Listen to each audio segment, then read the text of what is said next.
今日はこの神様が降りる田んぼ、ここのあぜを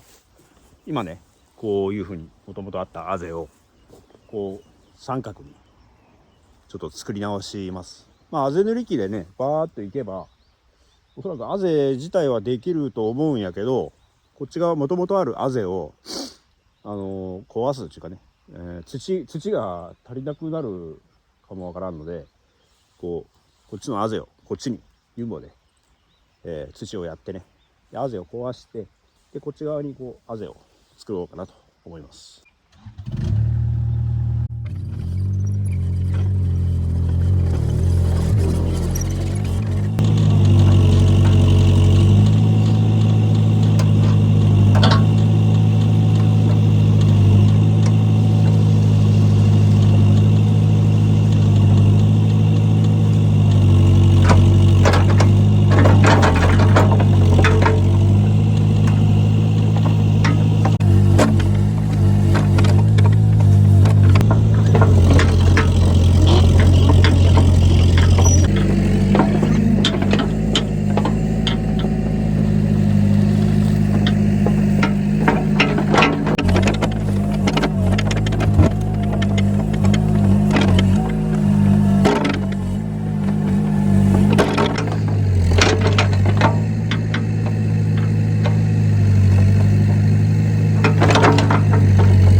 はい、まあざっくりと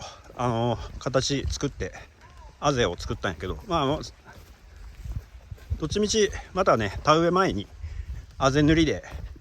修正はするんやけど、この辺がねちょっと石があったんで、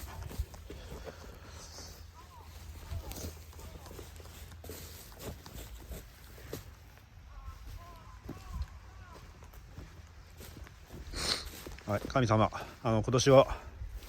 ここでじとしといてください。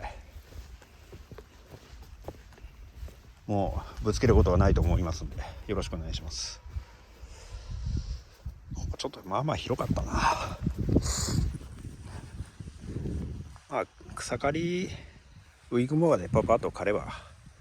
いいかな。こっちはこっち側はね別のよその田んぼなんでね。はい、ということで、神様の着地場所を、三角に残して、こっち側あぜを作りました。まあまあちょっとね